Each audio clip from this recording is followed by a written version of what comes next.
भगवान कृष्ण का जन्म मनोरंजक कहानियों से भरा हुआ है।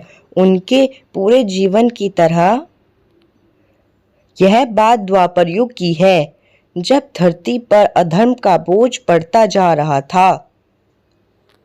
राक्षसों ने धरती पर हाहाकार मचा रखा था। इस बात से बहुत परेशान होकर धरती माँ गाय का रूप धारण करके देवताओं के पास गई और उनसे कहा, हे देवतागण, मेरी रक्षा करें। राक्षसों का आतंक मुझ पर बढ़ता जा रहा है, इन्हें खत्म करें। धरती माँ की इस बात का देवताओं के पास कोई समाधान नहीं था। इस पर उन्होंने ब्रह्मा जी के पास जाने का निर्णय लिया और धरती माँ के साथ सभी देवता ब्रह्मा जी के पास गए। वहां पहुंचकर उन्होंने ब्रह्मा जी से विनती की, प्रभु, मेरे ऊपर से देवताओं का यह भार कम करें, मैं बहुत परेशान हो गई हूँ। ब्रह्मा जी ने उनकी तरफ देखा और कहा, इसका उपचार सिर्फ भगवान विष्णु कर सकते हैं। देवी, आप उन्हीं के पास जाइए। ब्रह्मा जी का कहा मानकर उनके साथ धरती माँ और सभी देवतागण भगवान विष्णु के निवास क्षीर सागर पहुंचे। उस समय वह शेषनाग पर लेटे हुए आराम कर रहे थे। वहां पहुंचकर सभी ने उन्हें प्रणाम किया और पूरी कहानी सुनाई। पूरी कहानी सुनकर भगवान विष्णु ने कहा, हे देवी, परेशान ना हो, मैं मनुष्य के रूप में पृथ्वी लोक पर अवतार लूंगा और पाप को खत्म करूंगा।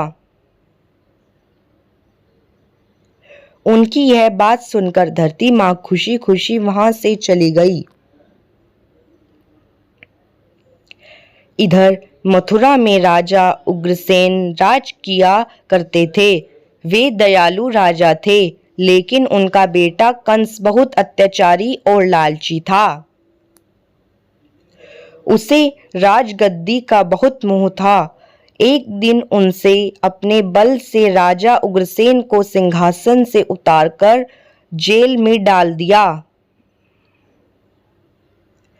और खुद राजा बन गया। लेकिन कंस अपनी बहन देवकी से बहुत प्यार करता था।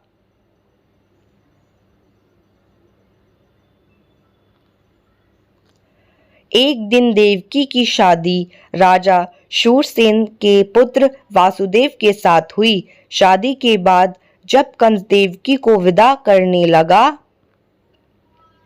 तभी आकाशवाणी हुई कि देवकी की 8वीं संतान उसका वध करेगी। इतना सुनते ही कंस के पैरों तले से जमीन खिसक गई और उसने देवकी और वासुदेव को जेल में डाल दिया। इसके बाद वह सोचने लगा कि देवकी की 8 संतानों में से कौन से नंबर का पुत्र मेरा वध करेगा। इस असमंजस के कारण उनके देवकी की सभी संतानों को मारने का निर्णय लिया।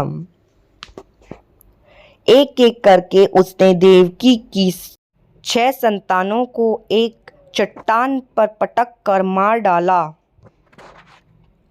भगवान विष्णु की योजना के अनुसार शेषनाग देवकी की 7वीं संतान के रूप में जन्म लेने वाले थे।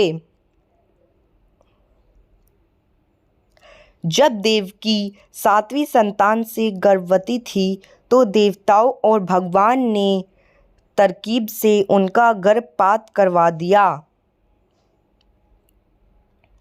साथ ही उस संतान को वासुदेव की पहली पत्नी रोहिणी के गर्भ में पहुंचा दिया गया था। बाद में इस संतान को श्री कृष्ण के बड़े भाई बलराम के रूप में जाना गया। इसके बाद भाद्रपद के कृष्ण पक्ष की अष्टमी को रोहिणी नक्षत्र में देवकी की 8वीं संतान ने जन्म लिया। उसके जन्म लेते ही सारे सैनिक अपने आप सो गए। देवकी और वासुदेव की हथकड़ियाँ खुल गई और जेल के दरवाजे भी अपने आप खुल गए। उन दोनों को कुछ समझ नहीं आ रहा था।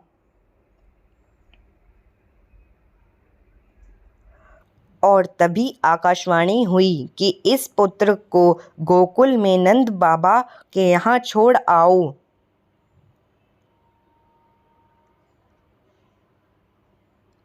उन्होंने ठीक वैसा ही किया।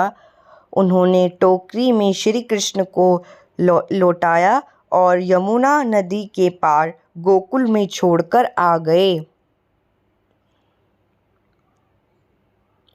वासुदेव के वापस आने के बाद सब कुछ पहले जैसा हो गया। हथकड़ियाँ और जेल के दरवाजे वापस लग गए और पहरेदार होश में आ गए। होश में आते ही सैनिकों ने देवकी की 8वीं संतान की खबर जाकर कंस को दे दी। कंस दौड़ता हुआ जेल आया और देवकी की गोद में उनकी संतान को छीन लिया। इसके बाद जैसे ही कंस ने उसे मारने के लिए हाथ उठाया, वह उसके हाथ से छूटकर हवा में उड़ गई और बोली, दुष्ट कंस, मैं योगमाया हूँ। मैं योगमाया हूँ। तुझे मारने के लिए भगवान ने गोकुल में अवतार ले लिया है।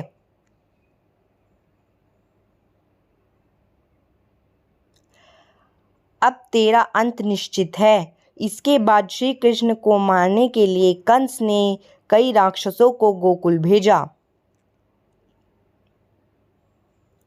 लेकिन कोई उनका बाल भी बांका नहीं कर पाया।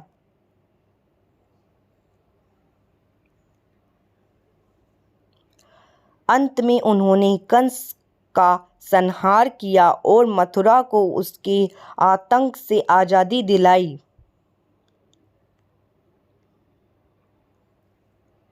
जय श्री कृष्ण।